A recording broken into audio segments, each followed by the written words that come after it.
Cherry and my colleague Naisha did last semester. So I figured, why not just replicate it and see how that goes? So we came up with some really interesting questions for you all to answer, kind of to reflect on your SSU experience and where you're at now. And so the first half will be like a panel discussion, and the second half will be a networking. So you each have a table. If you go to like the lounge, you'll see there's like a spot and a table for each of your names on it. You guys can go there, and then you guys can connect with each other or with different students. So I'm very excited. We're waiting for one more panelist. She's logging in now. But we're just gonna go ahead with introductions. So I want to introduce Angelique. Can go first. So please introduce yourself. Briefly tell us about your time at SCSU, different involvements on campus, jobs, etc. So. Thank you, Kyle. I'm very happy to be here. I haven't really seen anyone in quite a bit because of COVID. I also moved to Charlotte, so it's really nice to see all of you. But as Kyle said, my name is Angelique Boucher. I graduated in 2015 with my bachelor's in communication. But I'm currently a data analyst, which has nothing to do with communications at all. So it's ironic how things work. I work for a supply chain / distribution company right outside of Charlotte. I did, as I said, I graduated in 2015, got my bachelor's in communication, specifically advertising and promotions. And during my time at Southern, I was an RA, a programming assistant, and in a few clubs, but I don't remember the clubs, to be honest. But I had a lot of fun. And of course, I was a part of Concast, so I'm very grateful to the University Access Program for being here. Thank you so much for that. Of course. Okay. Jayla, you want to go next? Sure. Hello, everyone. My name is Jayla Manning. I go by she, her, hers pronouns. I graduated in May of 2019. I am currently a graduate intern in the Office of Residence Life. My experience in undergrad, I was in Stepping Up's drill team, and then I became very heavily involved in residence life. So I was the desk attendant, I became an RA, senior RA, etc. Then outside of my residence life responsibilities, I had an opportunity to create my own club called Girlfriends. So that was a great opportunity to bring on campus, and a great way to connect with so many different outlets of people. So I had a great experience, being that I am from New Haven. So it was kind of a bummer being just from here and going to school here, but honestly, it was an amazing experience, being that I was a New Haven Promise student and I met so many different connections through that. So I'm just happy to be here, and I'm here if you all have any questions. Thank you. Kiana? Hello, everyone. I'm Kiana, and I graduated from Southern in 2018. I graduated with my degree in public health, and I'm now going for my degree in clinical mental health counseling. And I went through SCOP in 2018, and through SCOP, I just got a whole bunch of, or through UAP, I got a whole bunch of opportunities. So I was also on Stepping Up drill team. I was an SCOP peer mentor, a resident advisor, and an orientation ambassador, and I became a member of Sigma Gamma Rho Sorority Incorporated, and that was pretty much everything I've done at Southern. I am still at Southern as a graduate intern, and for the past 2 years, I was a graduate intern in university access programs, and now I'm a graduate intern in counseling services. Thank you, Kiana. Kiana was my partner in crime last year, and now I have Gabriella, so who's in the audience. Hi, Gabby. Sammy, want to introduce yourself? Hey, all right. I'm Sammy. I graduated from SCSU in 2016, December of 2016. I came through Comcast. Yeah, that's what it was called, right? Comcast? Yeah. Yeah, so it was kind of like SCOP, but not really. That's my kid calling me in the background. Hi. I was a business finance major at SCSU. I was an orientation ambassador. I was a peer mentor. I even got to be a counselor for SCOP for a little bit. I did a bunch of random things. Aside from that, I was pursuing music at the time. And once I graduated, I continued on with that. Doing music, now doing acting and modeling, and I'm all over the place now. So yeah, just having fun, living life, post-grad life. It's great. Can't wait for you to be me. But yeah, that's me. Thank you. Tywan?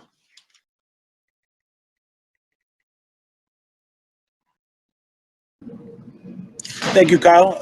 Hope everyone's doing well tonight. I've seen some faces I have not seen in a very long time. Similar story. I am a graduate of Southern Connecticut State University, obviously. I graduated in fall of 2016. My time at Southern, first of all, I graduated with a Bachelor's of Science in Special Education and Reading, and I'm currently a special education teacher in Stratford, Connecticut, but now high school. I also serve as the head football coach there. I've been there now about 3 years as the head football coach. So that's been a huge part of my life. I started when I was at SCSU. I was on the football team. I was there on a scholarship to play football originally, and I did have to come in through SCOP. I'm glad I did, or I probably wouldn't have graduated. Myrtle Stallings, she helped me down. Some of you guys probably only know the myth and the legend, but we dealt with her daily. I love my time at Southern, I had my foot in a little bit of everything. I was an RA for multiple years. I was an OA for 1 year. I was a peer mentor shortly. I was in a bunch of different clubs. I joined a historically Black fraternity while I was on campus, Alpha Phi Alpha Fraternity Incorporated. So I did a little bit of everything, and I think that a lot of that was because of what I went through with University Access. Thank you, Tywan. Destiny? Hi, everyone. My name is Destiny Gatling. I graduated from Southern in 2017 with my bachelor's degree in public health. During my time at Southern, similar to everyone else, I was an RA for some time. I worked as a desk attendant, the summer associate. I started in SCOP, the UAP program, back in 2013. And as Ty mentioned, I started with Kyle. As Ty mentioned, it definitely helped me to be successful at Southern. I really think it grounded me for everything that I went through at Southern. I was involved in a couple of clubs. I was a member of NAACP. I would go to the Black Student Union meetings. I was the president for Campus Crusade for Christ for 1 year while I was at Southern. So had a lot of great opportunities to get involved. So I'm excited to share all of that with you today. Thank you. Jazmyn? Hello, everyone. My name is Jazmyn Jakubczyk. I graduated from, with my bachelor's, I graduated in 2016. My bachelor's was in public health, and then I continued on and got my master's degree in public health, and I graduated in 2019. In my undergraduate years, I was a cheerleader, and I also was an RA. And then in my graduate years, I actually was a graduate intern in the Wellness Center for the whole time. And I would also say that I went through Concast with Sam, and I would say that Concast definitely, I think, molded my college experience for me and helped me understand like how serious college actually is. So it definitely was an amazing experience. Thank you. Genise, we're just introducing ourselves and what we did during our undergraduate years at Southern. I am Genise Greene, and I'm not cool like you guys. I didn't really do much during my undergrad because I have a beautiful daughter who's standing right here. So hi, Riley. Hi. So I started kind of late with the whole undergraduate thing. I was 25, 26, I think, when I started at Southern. So kind of up there now. So, and I graduated December 2020. Thank you, Genise. Hi, Riley again. Thank you guys for coming. I really appreciate this. I'm excited to indulge in our conversations. Sherry, you want to start off with the first question? Absolutely, absolutely. So based on your introductions, it looks like you guys have done a lot. or you did a lot while you were on campus there, and you garnered a wealth of experience. And I would just like to know, how did that experience help you when looking for your first job, and then that journey into where you are today? Because it sounds like a lot of you started in majors that you're not currently working in. So I would just like to see or hear how you used your experience at Southern to land your first job and then pivot to where you are today. We good with that? So I'm gonna let anybody jump in, or do you guys want me to call? I hate that calling because I feel like you're putting people on the spot. So if you just want to jump in where you fit in, that'd be great. I can go first. So I forgot to mention that when I went to Southern originally, I was a pre-nursing major, and I actually switched my major to public health. So I would say that my first job was my graduate intern experience, because that was a job and it was in my field. And that, I mean, that experience was absolutely amazing for me. And it definitely helped me understand what I wanted to do. So I just continued looking for jobs that kind of matched that, but gave me a little bit more experience. So that kind of brings me to where I am today. I am prevention coordinator for a domestic violence agency in New Britain.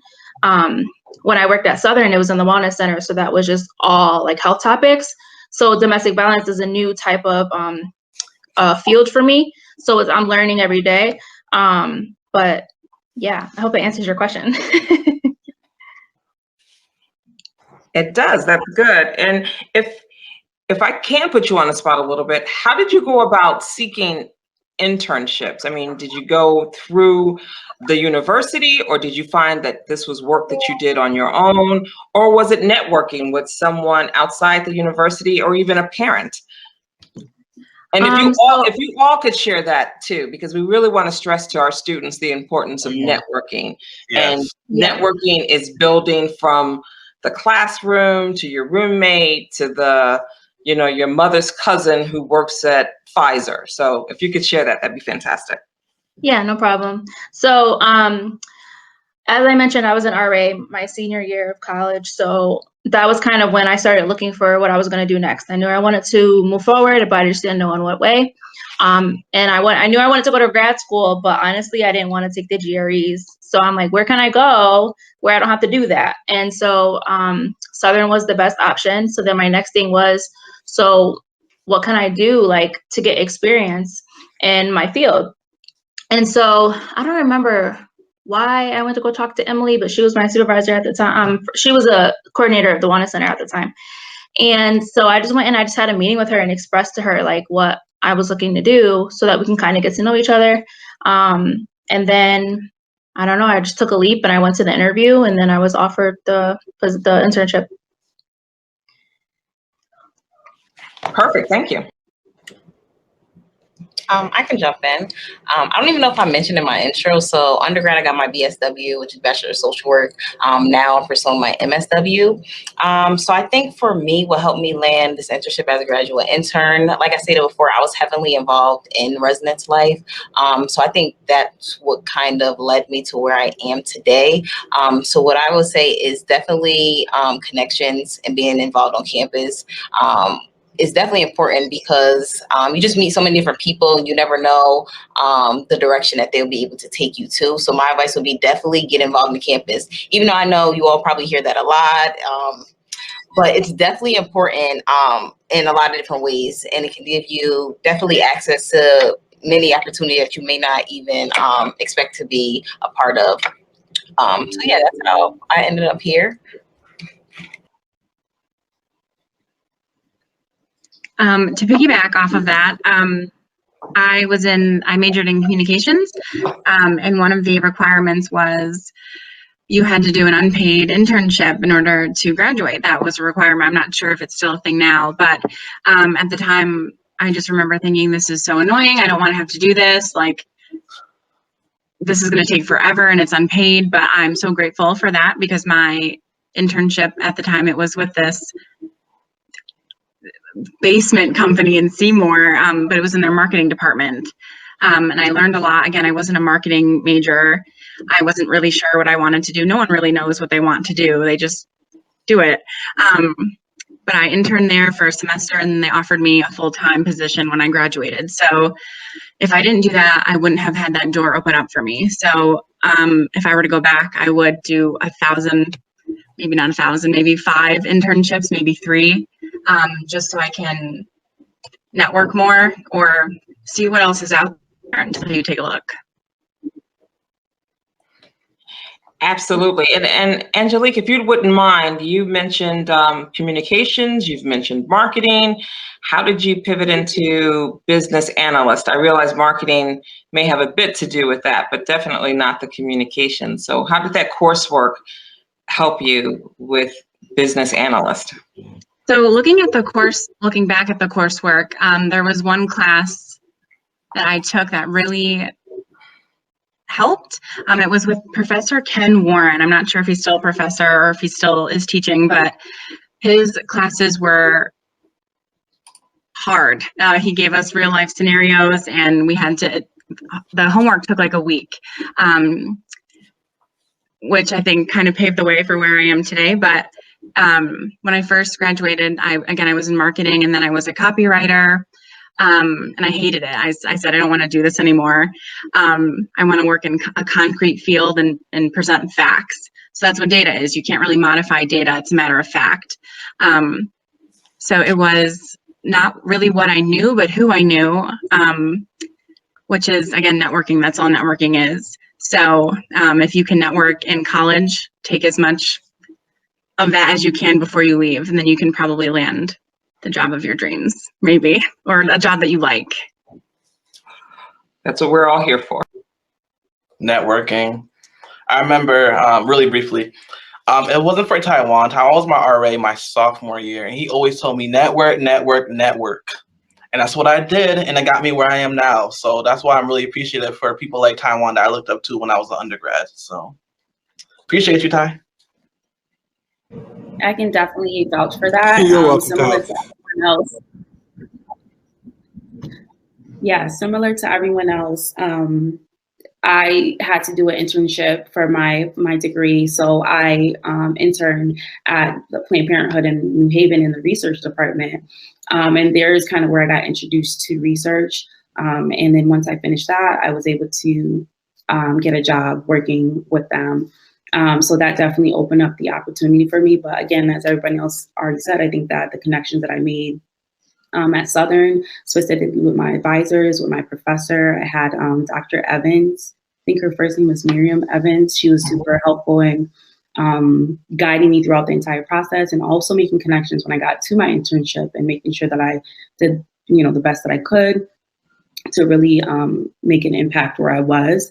I think it's important also to shoot your professional shot. So like not to be afraid to put yourself out there. I know that now the dynamic of campus might have changed. So getting involved maybe with, being on LinkedIn, or you can make some connections there, is super helpful to get to know people who are in your field or the field that you're trying to go into.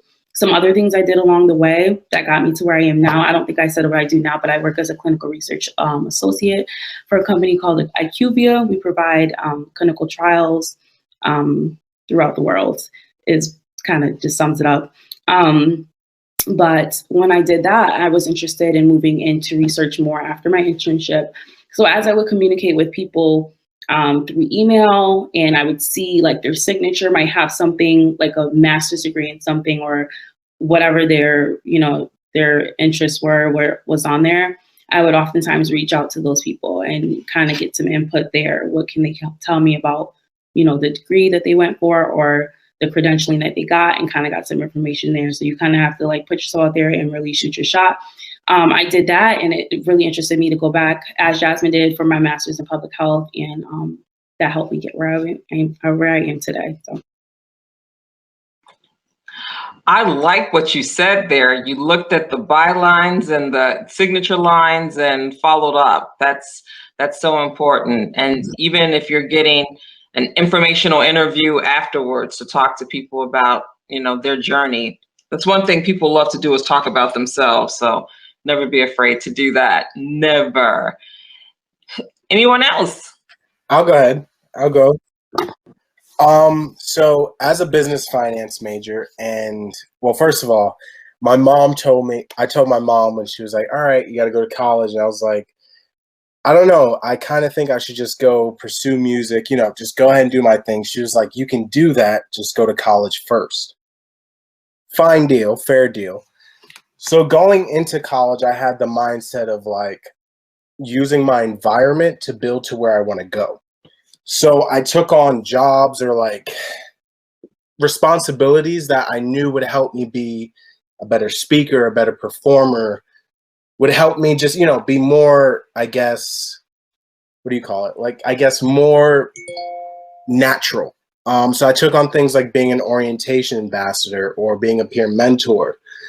Outside of that, I pursued my music still. In between class, like I'd just go to my room, work on beats, skip lunch, I would sacrifice my time to do little things that helped me get to where I wanted to go. And when it came to like networking, I've always viewed it as like, just be someone's friend, So I don't usually view it as like, oh, this person's going to be my connection. I usually view it as like, oh, me and this person are really cool. And then they happen to think of me with this idea. And that's how I got my foot in that door. So I would say it's all about being intentional. Like, if this is what you want to do, go for it, but also do like the little things to get there. Business degree, music, you kind of need to know business if you're going to work in the arts. So luckily my degree was useful for me. I just knew I wasn't like a shirt and tie sitting in an office kind of guy. So hold on a second. Hi. Okay, sorry. And then you end up with one of these, they pop out eventually, down the road. So that you can't prepare for. That just happens. But in terms of like college and networking, be people's friend, reach out to people, see where you can help them on their journey. And I guess the law of attraction, the universe kind of repays you, and, that good deed will be returned to you. So, yeah. Fantastic. That's good. And you're right. You need a business degree in the arts. You don't want other people stealing your money. So. Yeah, that won't happen now. That won't happen now. And then when they sign you to do the Will Smith biopic. Yeah, see, I'm going to need some good negotiating powers for that one, right? So fantastic. Yeah. Anybody go? Ty, we haven't heard. No, I'm kind of soaking it in. Plus, I'm still at work. As you see, my Wi-Fi is not the greatest here in the gym. My team's working out right now, so I'm making sure they're not hurting themselves and being here. But networking is one of the biggest keys to what you're going to do. And I learned that my first day at SCOP, and I thank Dawn all the time for it. The first person I met when I walked in SCOP was a woman by the name of Keisha Hannis, or Keisha Red. She was known back then. She was one of the teachers in SCOP. Fast forward to when I was graduating, she was the person to offer me my first job, and she's now the assistant superintendent of New Haven Public Schools. She also ended up being a woman of Delta Sigma Theta, which helped me on my personal journey to become a member of Alpha Alpha. And we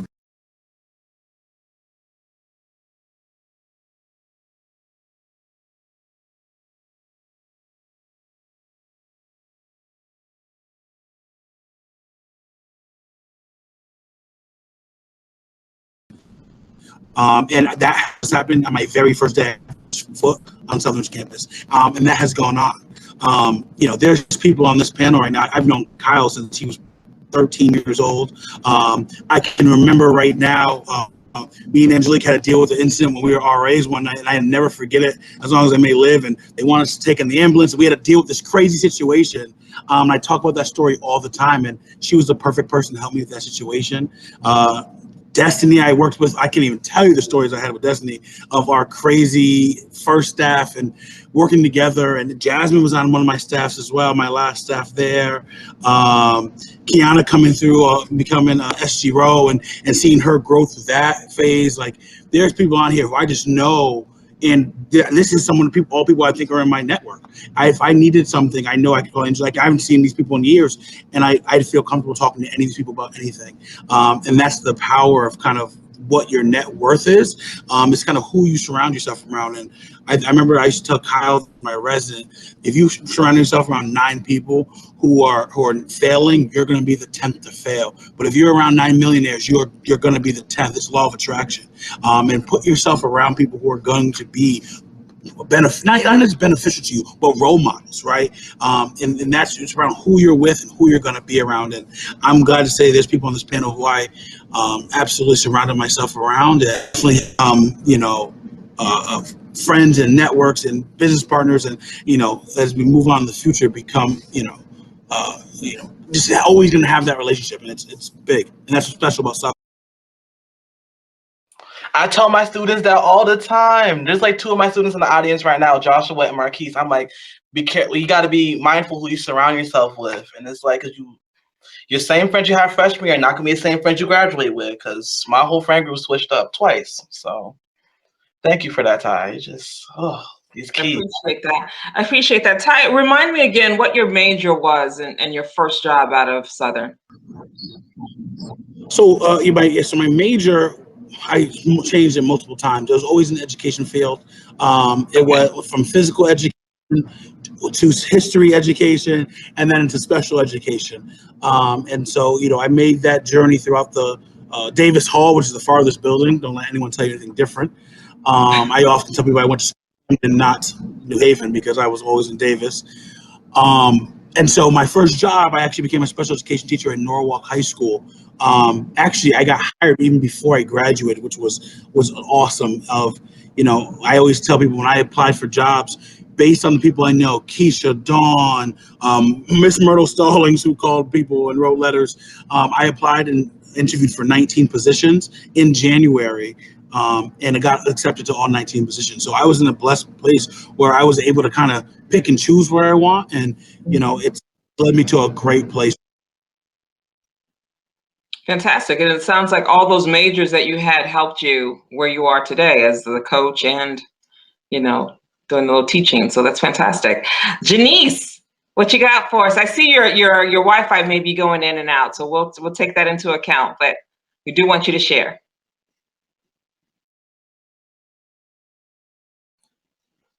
Is she frozen? Yeah.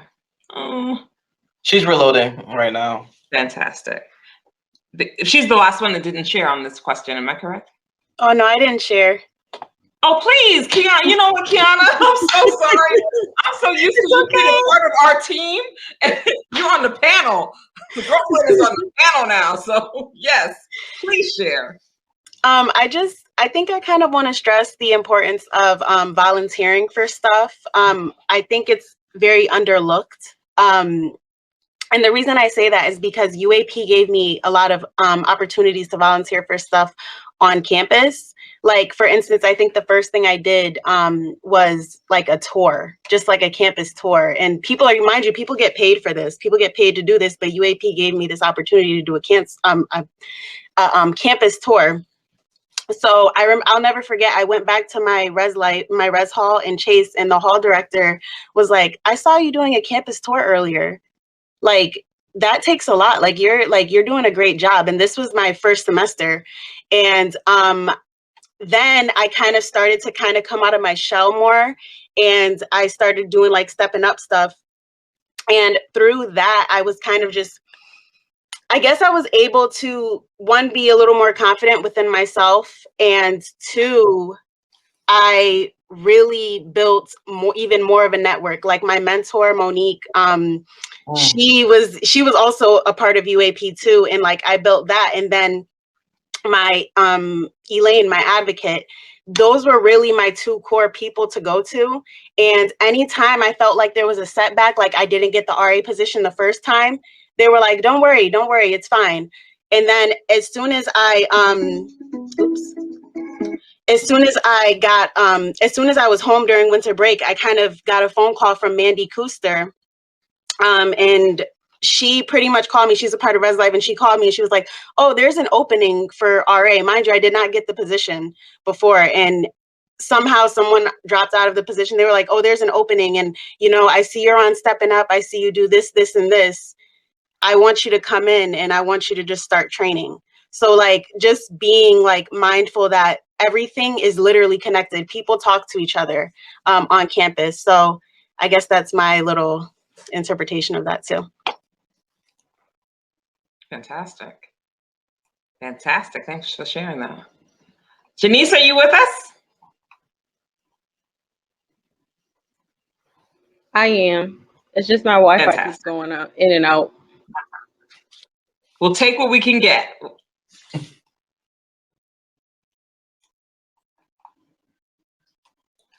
Would you like to share your journey from graduation, how we prepared you to go out into the real world, your first job, and how you've pivoted to where you are today?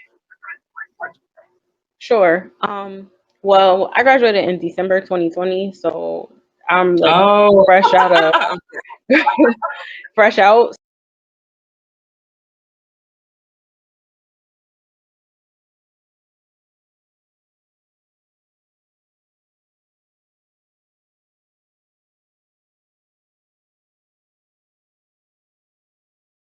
This last semester, very tremendously. Like I would not be where I am if it wasn't for Kyle. So I think that he's like really pushing me and helping me through this process. I haven't been hired yet, but I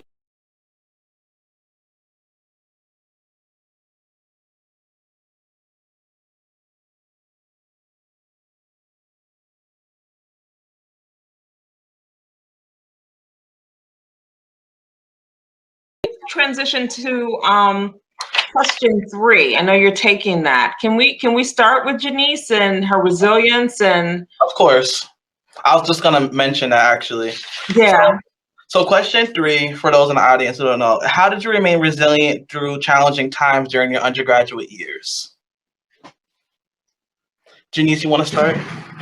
I actually have a plaque in my office that I show my students.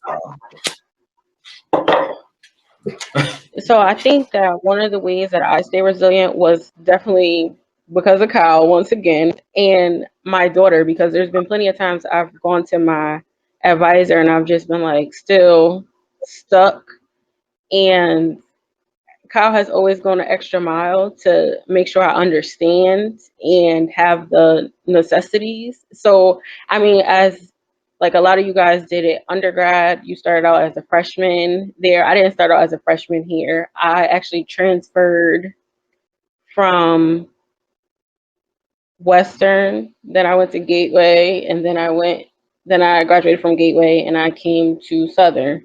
So I didn't make connections and network like I should have because I didn't have people like you guys had to tell me like, hey, make connections, do those things. So it was really just me by myself on campus. But that's why I tell Joshua, who is watching, to make connections and listen to Kyle and listen to me as well too.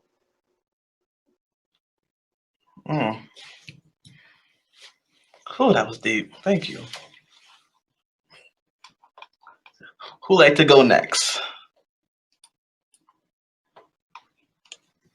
I'll go. Thank you. I think not getting into the major I wanted to get in was a huge heartbreak and a setback for me at the time.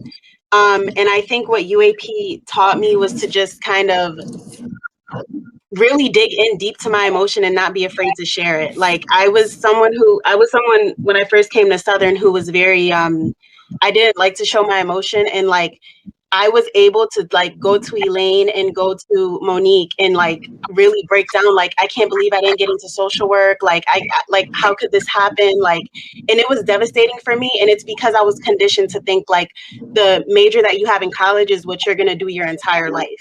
And it took UAP and my advisors to be like, that's not true. Like, people change their careers all the time. Like, so I think the best way was for me was like reaching out for help. And I don't think I would have learned those types of skills without UAP and my supports here at Southern.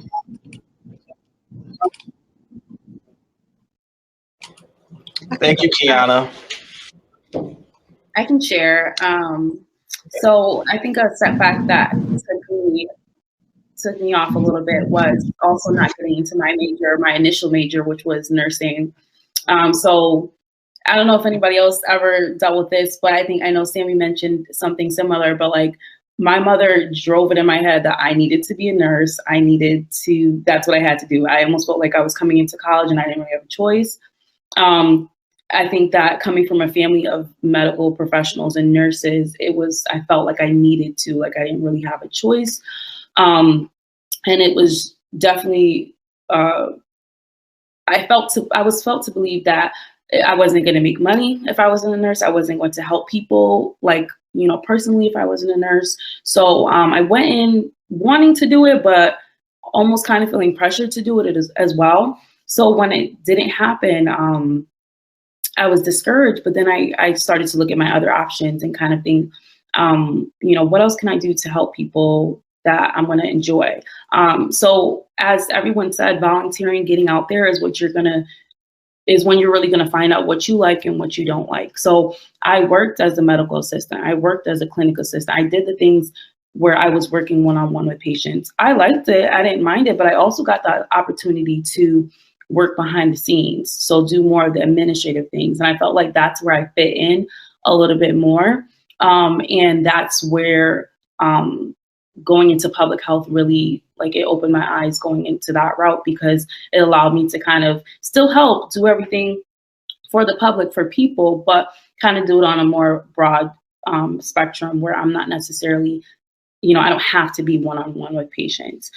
So that was I would say, something that was a challenge for me during my undergrad, but I think I just got through it by keeping myself around people who were like-minded. So joining groups that were associated with my major, and talking to people who were on the same path as me. So I think that was super important. I kept my goal in mind, so I knew what I wanted to do, made sure that I pursued towards it. And then I also just utilized the resources that I had. So whether that was tutoring services, office hours with professors, those type of things. I think for me, a big setback was that I didn't have any parental help, and I was a first generation college student. So that was already hard itself, because before coming into college, I had to figure out a lot of things like FAFSA and orientation. I had to do like everything on my own. So that was already kind of a setback. But I think what helped me was that I just had the motivation that I got this far and I know my potential. And Southern believed in me to accept me, so I got to make it through. So I think just having self-motivation to know that you're going to get far. Everything's not easy, but you can push through.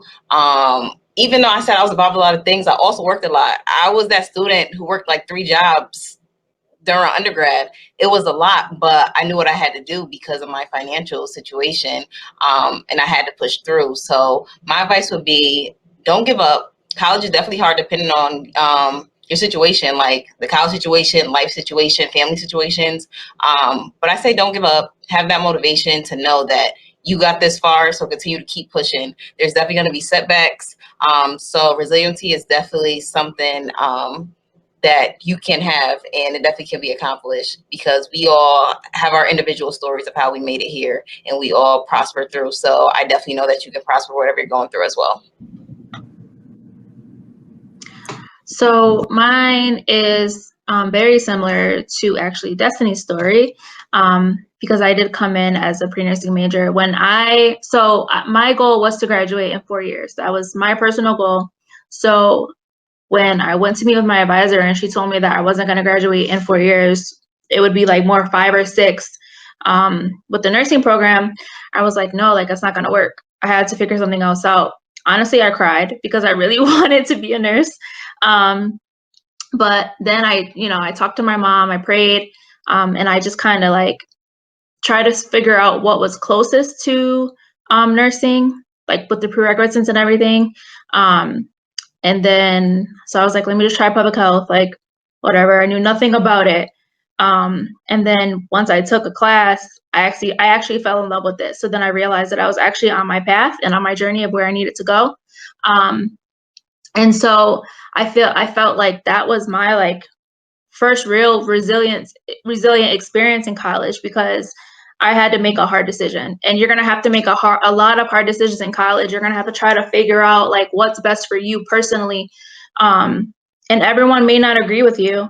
And that's okay, because you know what's best for you, especially if you have other people that you can talk to, advisors, mentors, Kyle, like whoever it may be, to get the guidance that you may need. Yeah. I think when it comes to being resilient, I think it goes with the climate of the campus at the time, and kind of what's going on in that moment. I think, I'm trying to think of people who came in, the Angelique, Sammy was right in with our time. It was a weird dynamic at Southern. I know we're a lot of social unrest right now, but when I came in, I remember like the Tim Parrish situation being a big deal, and the book, and being a student of color and having to deal with that situation, and being forced to read a freshman book that was, featured on CNN about racism, I think was a big deal. Obviously, most of us were on campus during the Trayvon Martin stuff, and I think for people that are in the generation of that 2011 to 2016 time frame, I think we saw the culture shift change at Southern. I think a lot of it is the student leaders that were here and the people that were here. And everyone on this call that I know that went to school at the same time, I think we all are resilient, because we all had to go through these tough situations. We all had to deal with, having a new president, seeing that culture shift. And there's a lot of people who are outspoken. I know there are people on that campus that I may feel uncomfortable sometimes, because I'm going to speak my mind. And I know Sammy was the same way. Kyle was the same way. We weren't going. We pay too much to go to school. We care too much about Southern. We care too much about the students underneath us to not be resilient, to see the change that we saw, that we wanted to see in our university. And we took advantage and pushed that forward. We made sure the things we wanted to see happened, right? And then it led to some events that happen all the time now, right? And I know, there's the jail and bail stuff going on, and people finally stood up and said, that's not okay. That's not something we want to see on campus. I'm not okay with the police coming to put me in handcuffs for a fundraiser. It's not okay. It's not culturally appropriate. And it took the right type of student leaders to be resilient, to say that's not okay. I don't care how long you guys have been doing this. That's not okay. I don't want to have to be forced to read a book a freshman year about someone who claims to be a racist and then have him as a professor. That's not okay. We're not doing that. And I've seen that change, and seeing how much the BSU and NCAA, I'm in coaching mode, the NAACP, the black fraternities and sororities grow, seeing that, we're not getting the interest in Greek life anymore, that, that the black Greeks that are on campus are too similar to the black Greeks that aren't, so we can't bring more. Like, that was ridiculous. And we're starting to see that fight is being pushed, and change has really happened. So resilience is, I think, what I think of when I think of a graduate from Southern Connecticut, let alone an SCOP or a UAP graduate. It is that resilience.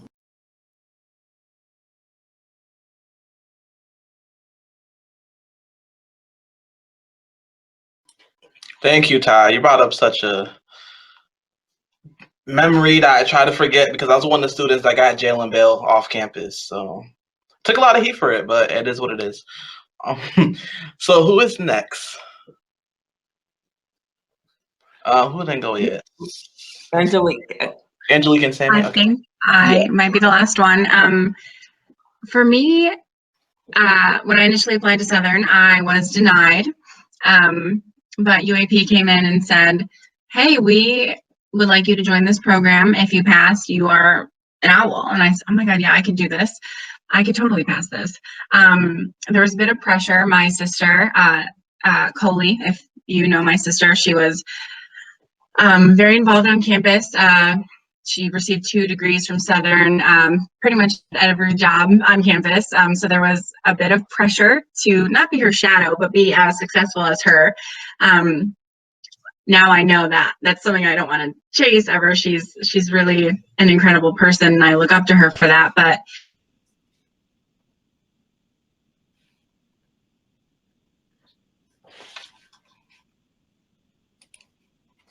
did it cut off or? Angie? Yeah, it looks like she's rebooting. Oh, okay.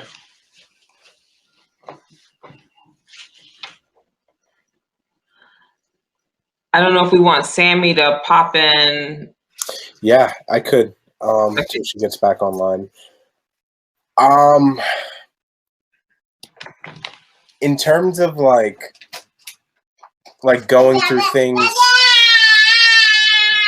Sorry, whenever I start speaking, he's been quiet the whole time. He doesn't start until I start speaking. But at Southern, I had like my moments where, you know, like you get doubtful about certain things. For me, my thing was music. So like I was just super, super tunnel vision on that. And there were times like if my music wasn't going well, I wasn't doing so well. And in that time, I kind of needed a good support system, like people I could talk to, people that could help me kind of get out of my head a bit. So I utilized things like the campus counseling services. I would always, you know, talk to my wife. She was my girlfriend at the time, my wife, my friends, just really like utilizing services and programs to help you get through those times, because it's not, your challenges aren't only academic. They're not going to only be like, oh, what class should I pick, or my major, or I failed this test. Sometimes it's just like, hey, it's been like 4 months straight of snow and, you know, like you're not really liking how things are going. You may feel a little stuck. And then sometimes you can kind of get into a depression or, you know, deal with a lot of anxiety and stuff like that. So utilize those services on campus. Believe me, there's no shame in them.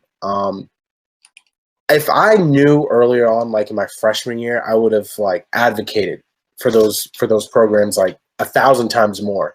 It wasn't until like my senior year when I kind of had to start thinking about life post grad that I started to lean on like the counseling center and my friends.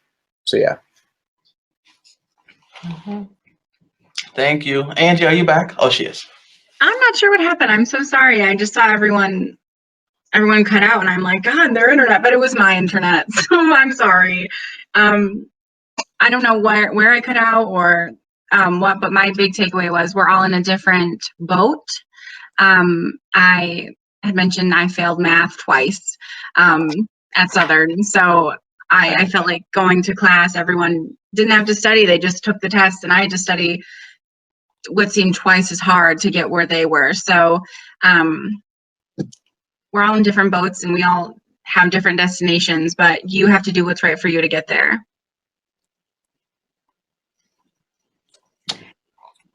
That's good. Thanks. Did everyone have a chance to go with that question? I believe so.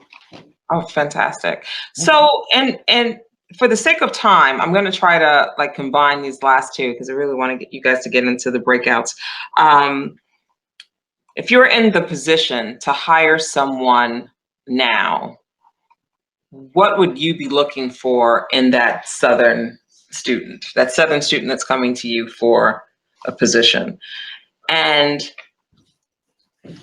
with that, I don't know if you can combine it, but looking back, is there anything you would do differently in your journey from freshman year to, let's not say freshman year, because most people freshman year, you switch your major, you switch your friends, you switch your attitude, you know.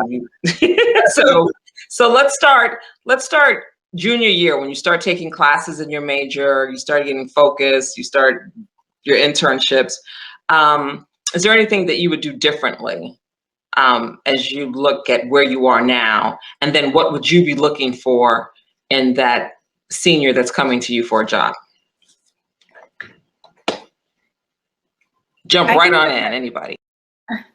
I think that for me, what I would have done better was I would have prioritized my time a little bit better. I think that I definitely was involved, as I mentioned, with a lot of things on campus. And as Jayla mentioned, like I worked all through college. Even on times we had breaks, I would go home and I had a work job at home too. So it's like it didn't stop. So I wish I would have prioritized my time a little bit better, because I think that sometimes I invested so much time and effort into that I could have used that a little bit more towards my work. So that's one thing I would say. And then as far as like what I would look for in someone who has graduated Southern for a position, I would want somebody who who can prioritize their time. So I think that that's important in any field that you're working in, to be able to prioritize your work, to be able to work efficiently, someone who's respectful, who's punctual, someone who has good oral and written communication skills. Those are all really basic things that I feel like are really useful in any position that you are going to be in. Fantastic. And I'm going to break in here too. And I see, Kyle, we are recording this, right? Are we? I don't think so. Oh, I thought I looked and I saw currently recording session. Oh, this is currently. Oh, wow. I did not know that. Yeah. So what I'd like to do is see if we can, and I'm probably speaking out of turn, but you guys are giving such great insight and advice. See if we can use this as one of the mandatory coaching sessions for our UAP students that have to go through a coaching session, just to review this first hour, because this is absolutely beautiful. Yeah. So we can make it mandatory for our 400 students that need coaching for the semester. With that said, if we can continue, who's next? Thank you for that, Destiny.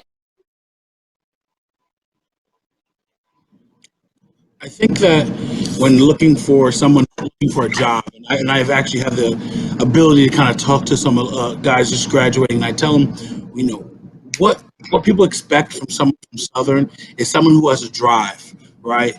Southern, I'm proud to go to Southern. It's a public school. It's a blue collar college, right? I'm expecting somebody who knows how to work. I'm not expecting somebody to come in who thinks things are going to be handed to them. And that's what Southern is. That is what I think of when I think of SCSU. Is just someone who works hard, and just to make sure you're maintaining that. I'm looking at things, and I've seen everyone on here that I know personally grind, right? Like really work. Like when Destiny says she went home to work, like Destiny really, she's not, as kids would say right now, no cap, right? She really did that. She would literally come back. She'd be like, hey, can you cover it? I got to come work a little late. Like, we got you, Destiny. Like, that happened. Like, that's real. And I think that's what people are expecting with someone from Southern, right? Someone who's going to come in, grind, do their job for a reason, because their why is so big. For me, my why is my family, right? I wanted my family to live a better life, and I can do that now because of the situation I am, right? First person to graduate high school on time in my family. First person to graduate college. First person to pursue a master's degree, right? All these things that all of us probably all have in common. But that's what people expect. Somebody that wanted to work, right? Because some people look at Southern like, oh, well, I didn't get into UConn, so let me go to Southern first. Like, I went to Southern because I wanted to go to Southern, right? Like, that's why I was there. And so I worked hard at that, because that's why I wanted the school that took a chance on me. That's the school that I wanted to prove and be the great alumni for. So I think that's really what I expect. And in terms of going back and doing things differently, absolutely not. I think Southern, I made mistakes. I definitely did. I revolted against a lot of things that were things that I didn't agree with, but I would not do things differently. And I think people and the professionals that I know that work there, that see me and as a professional now, understand that was who I was unapologetically. And I still am that way. I'm just always going to question, and that's because Southern taught me one thing: it was how to think. Right? That the whole tier system and having a well-rounded education and critical thinking class you have to take, I really took that to heart. Right? I learned to think for myself, how to analyze things for myself, and have an own educated opinion on something, and understand that my opinion should be valued, and back it up with facts and life experiences. So I wouldn't go change anything, and Southern shaped me into the best way that I. Thank you so much for that, Tywan. I can go. I think if I were to hire a student, I would look for, I think, just willingness to work and willingness to learn. It's always important to want to learn and not like think you know everything, because we're human. We don't all know everything, and we all can learn in some capacity. And also someone who has an open mind. And then as far as going back and changing anything, I agree with Ty. I don't think I would change anything. I kind of started my college career being motivated, and I ended it that way. And Southern definitely molded me into the person that I am today. Thank you for that. I think for me, I would definitely want to see someone who's a problem solver. I feel like critical thinking skills is so important because you're adding to the team, you're adding new ideas. It shows that you really want to be in that certain job, or it just shows me that you're thinking outside the box. You're not coming in this position being complacent. You really want to be a part of this team and to bring new initiatives and ideas to it. And I feel like that's something that's definitely important when it comes to like employers and positions that you apply to. And then secondly, I feel like I would want someone who can just advocate for themselves, because I feel like that's so important when it comes to jobs, because jobs kind of sometimes only think about themselves or like their needs and their wants.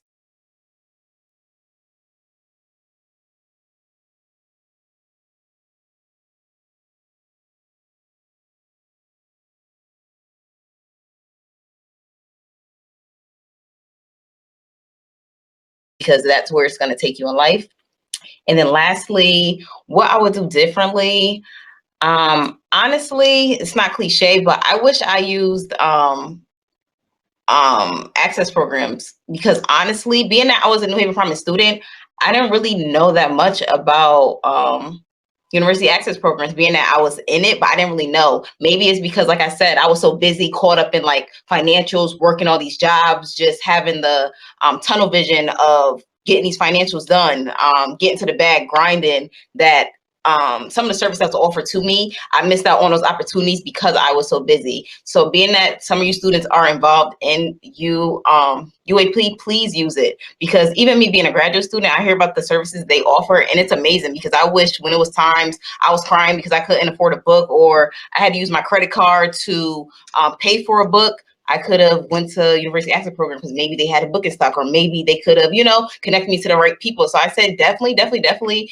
use UAP, because maybe I could have had an advocate that was, you know, my person when I was down, or when I was depressed, or, you know, when I was just going through it and I just need some guidance. So I definitely say use their office, because that's something I definitely wish I would have did it, because, you know, maybe I just would have been in better spirits, even though I came out fine. I came out very successful in Southern, but I really wish I used their office. So. Thank you for that, Jayla. That's something that we try to stress to our students a lot. And for the most part, it's been successful, but we still have some students that are like, don't utilize us to their full potential. So I'm really glad you said that. And I guess Sherry would agree with that. That's something we talk about quite often in here. Naija and Afia, they're both, and Gabby, they're all advocates. They're in the audience. They could attest to this. So thank you again. I can go. Okay. Kiana, were you about to go? You sure? All right. By the way, definitely use the UAE program for books. Like that helped me a ton during my undergrad. I don't really have many regrets. I would say that, like, I think being super present is like key, like when it comes to the college experience, immersing yourself, getting involved. And I don't use getting involved as like a cliche thing, like genuinely want to be involved in whatever you're involved in. Don't be an RA because that's what all the cool kids in your friend group are doing, or, you know, that's what you hear everyone talking about, or you want free tuition or like free room and board. Like, you gotta kind of have a better motivator for why you do certain things. So you want to if being a student leader is something that's in your heart, like you want to give back and learn from that, that way it can make you a better person, do it. Not all jobs are for everyone. Some people are meant to be an orientation leader. Some people are meant to be a residential advisor. Some people are, some people are meant for different things. Sorry, my son's truck.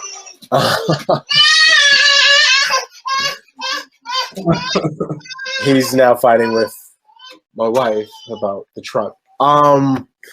But yeah, like for me, like I love the orientation program, right?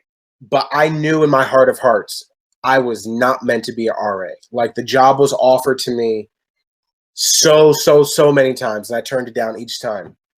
But so many people look at me like, dude, you could have got like a free room, like you could have been, you could have ran a floor, a hall, whatever. But I just knew it wasn't for me. And by knowing that, I probably saved myself a lot of stress, a lot of pressure, and look at me now. I'm glowing. My skin's still clear. Like, I'm alive. But yeah, that's it. Yeah, do what's meant for you. Do it. I do kind of want to piggyback off what Sammy said, because a lot of what he said really has to do kind of like with ethics and morals. So like having, like, honestly, really having your why, and like knowing why you want to do certain things, and to be honest, like holding yourself accountable, because that's a huge moral. Like if you did something wrong, for instance, like if I gave a student like some advice that wasn't necessarily beneficial to them, kind of owning up to that and being able to stand in something that you did, apologizing, and then following up and doing a better job next time. I think a growth mindset and development are super important, and that's definitely what I would look for. And it just kind of shows your morals and ethics when you do have a growth mindset and can stand in whatever you've done, or that sort of thing. And I honestly, like Ty said, even with the mistakes that I've made or anything that I've done, I don't have any regrets. I think everything that I did at Southern really did help me to grow. Okay, thank you. Before we move on, Dawn asked a really important question that for the panelists. I'm about to bring her on the stage and see if she'll approve it, so she can ask it when we're done going over this question. So we're going to continue on. Angie. Hey, when I'm looking for people to hire, obviously I'm not a doctor or a teacher or something in a field like that. I think it's important to know anything is really teachable. So when I'm looking for someone, I want, obviously personality is a big thing, but if I had a stack of 100 applicants, what did this one person do to stand out? How are they trying to get this job? Of course, they want the job, but I think it's important to be bold and stand out. And, resumes typically all look the same. So if your resume sticks out, some colors in there, some humor. Humor isn't for everyone, but the skill's important, but definitely stand out. No regrets from Southern. I think maybe going out a little bit less and focusing more maybe on the books, but I didn't go out that much as an RA, of course, but I had fun. No regrets, 0 regrets.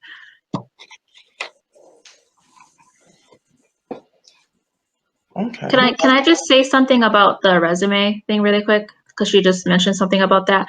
When I was a junior, I actually went to my RA and I asked him to help me with my resume. And I would say, ask someone to look at your resume for you, whether it's an UAP, whether it's an RA, or just someone that you look up to. Because, like I said before, like we don't have all the answers. So to have him like help me with my resume, it looked amazing. It really did. And your resume definitely helps you get jobs, because it's the first thing that people see before they interview you. So make sure you get some help with that if you need it. Thank you. Who else wants to go before I throw it over to Dawn? Or answer the question?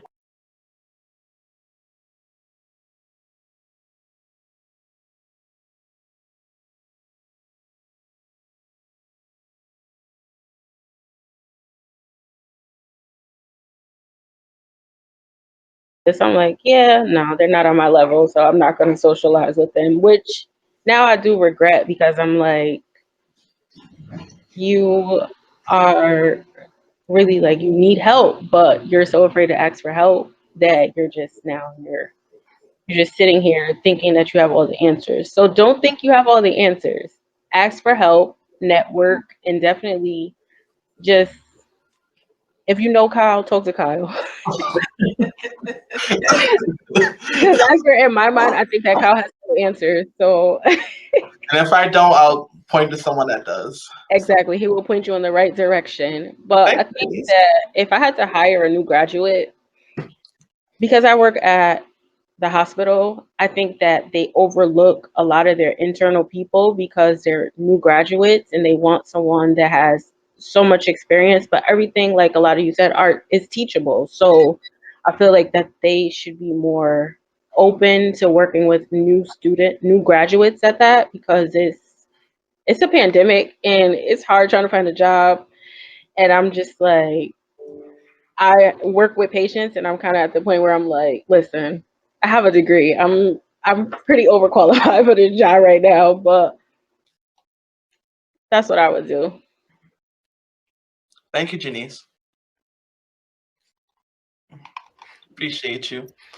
If I can add something, of course. Yeah, you just said something that made me think. So I strongly felt like I was overqualified for a few of the positions I did before I got into like my role now, which is like a great job. So I feel like it's important to know that it's okay to start off in those entry level positions if you're not able to get to the stature that your goal is. It's okay to get the experience that you need to then go where you need to go. Because if I didn't start as a research assistant and then start as a medical assistant and then in that role as a medical assistant, meet someone who got me in touch with someone at Hartford Healthcare. I moved to Hartford Healthcare to work in research. And then from there, as I mentioned, before, I was looking at people's credentialing when I was looking at their email, and I was like, okay, this person has a master's in public health and they're in a company I want to be in.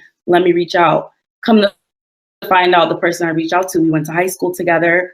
She made a connection for me there. We were able to work together to get me, where I am now. So, don't be afraid to volunteer, to take unpaid things, to kind of work your way up and gain that experience that you really need, because you'll realize that experience will help you in your current role or your future role. Sometimes if we, gun straight to it, we're not really necessarily prepared with the skills to really be successful.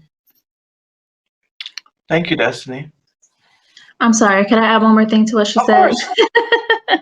So I just wanted to add a little bit of my experience when I graduated with my master's degree. Well, actually, I started looking for jobs January, the year I was gonna graduate. So January 2019, I started looking for jobs. It took me total 8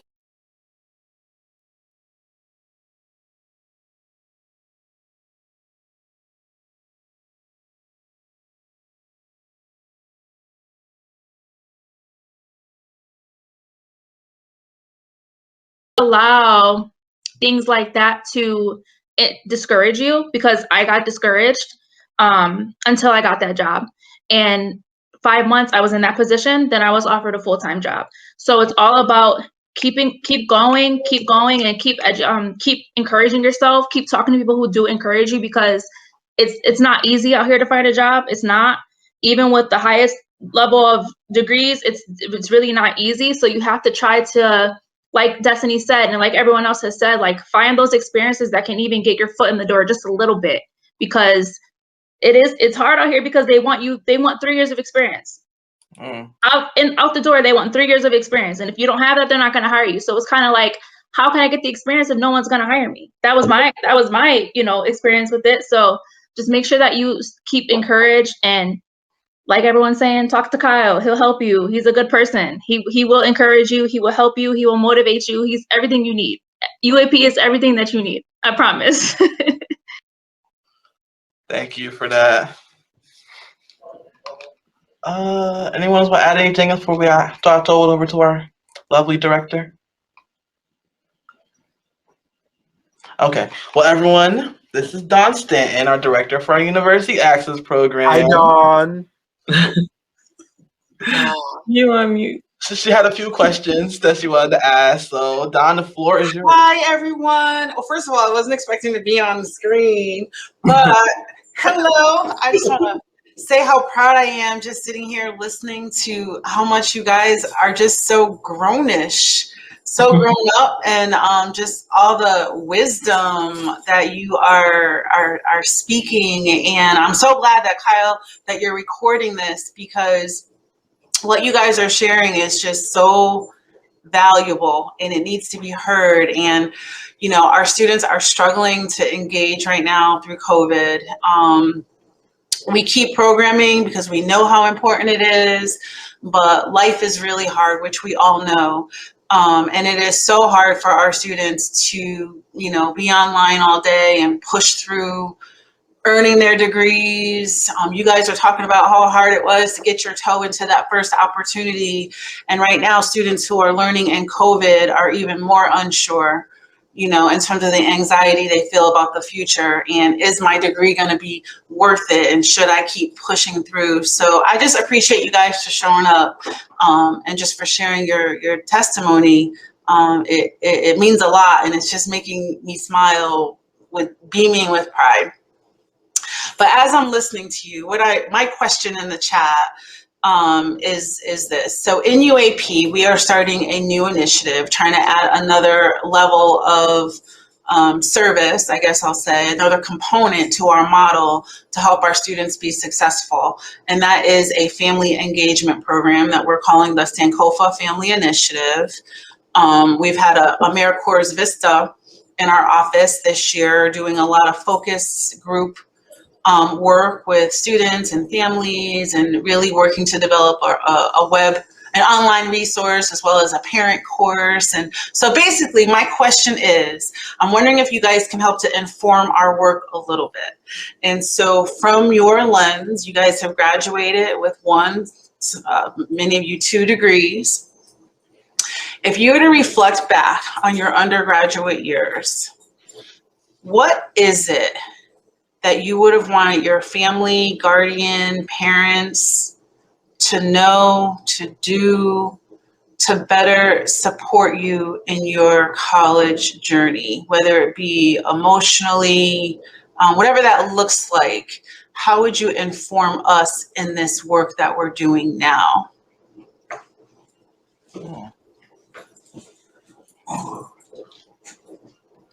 It's a good one. Sorry. We're talking over each other.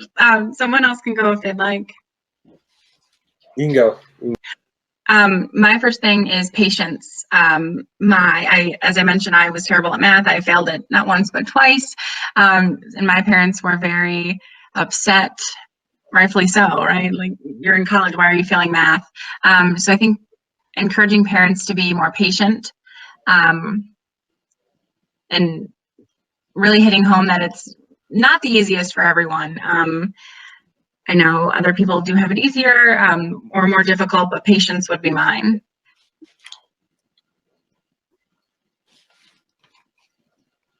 I guess for me, I guess I would say with my mom, the conversation I would have with my mom is like, okay, even though I'm doing a degree that she wanted me to do, my life interests and like my life passion wasn't exactly that. It may have included that, but just not in the way that she would have thought or hoped. So I guess I would have probably had that hard conversation early on. Like, soon as she's dropping me off freshman day at orientation, I would have said, all right, look, business degree for the next 4 years. Yes. When I graduate out of here, I'm moving to LA. And that's the conversation I would have had right away versus senior year.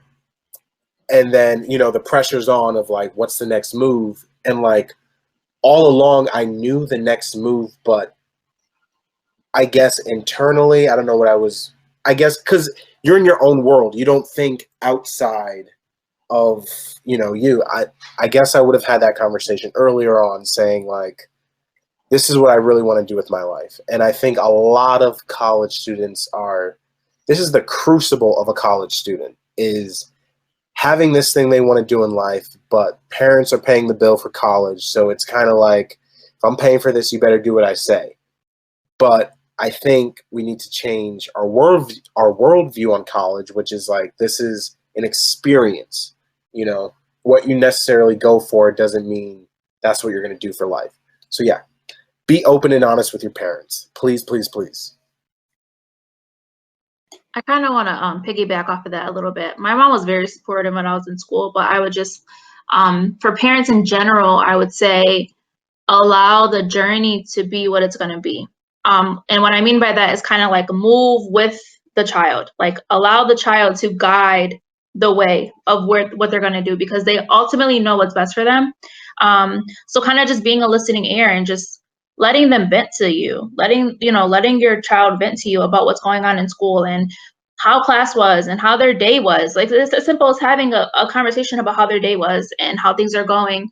And when parents check in, I feel like that's very important, because us as college students, we're so like into the college life that we're not always reaching out to our parents. So of course they get sad and they'll say, why haven't you reached out to me? It's like, okay, well, I'm in a new experience. So how about you reach out to me? And don't get me wrong, it's vice versa, but we're in it. You know what I'm saying? Like, we're in this and we're experiencing something different that we're not used to. Like, we just got out of college, out of high school, I meant to say.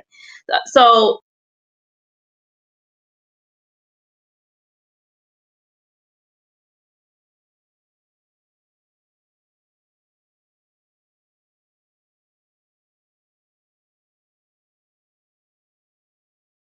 yeah. So I also can say, and this might vary from person to person, but this was just my personal experience. I think that it would have been nice for my family to have less expectations of me while I was in school. So, and maybe it's my fault, because my house is only like 45 minutes away from Southern. So I was still kind of close. So maybe it was my own fault, but I think I was still expected to do a lot. So like, I was going home to grocery shop. I was doing a lot of like those little things to kind of try and maintain the house with my mother, my grandmother, especially my grandmother, to help her out. And I think that with me being one of 6 other siblings, we could have kind of utilized some other siblings a little more, but I was definitely still expected to be very present at home for home things. And yeah, so I think that would be what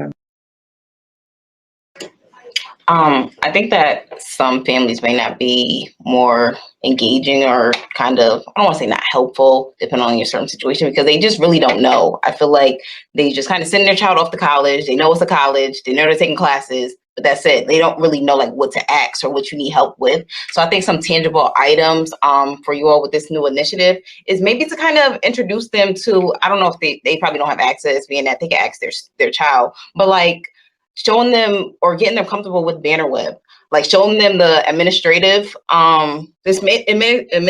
side of Southern, because maybe they can be that extra help that student may need. Because I know, like I said, like I had to deal with a lot, juggle a lot. I made it through, but it is a lot worrying about, okay, financial aid, worrying about, okay, is my housing together? Did I put in that certain check-in form? Then got to look into, okay, now my Bannerweb, like let me try to figure out like what class I have to take. It's a lot to kind of balance on top of, like I said, working, being involved on campus, and maybe other stresses that you're dealing with. So maybe just to get that one foot in the door, introduce them to Bannerweb, because I feel like Bannerweb has a lot that they can look into and they can be informed about, and maybe that can be something that they can help with when sometimes they kind of know that their child is struggling with certain things. But I think that would be definitely like the first thing that maybe we can teach families to kind of get involved, to get themselves more familiar. Thank you. We had a comment in the chat I just want to read briefly. For parents to be supportive in both their child's academic success as well as their mental health, which is something that's very important that we try to express to like our students and everybody. So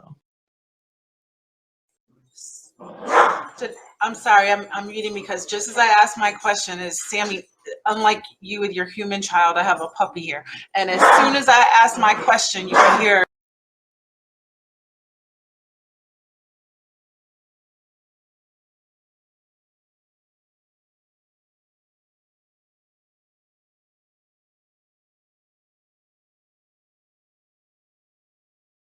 have a chance. I haven't heard from Genise or Kiana, I think. Yeah, I was gonna say I didn't speak, but I think everyone said and hit the nail on the head with. And is that the same for you too, Angelique? Yep, I did already comment around patience with my parents, and I don't know if anyone else is the same, but patience, someone did mention mental health, which isn't really thought of as well, but patience emotionally and with academics.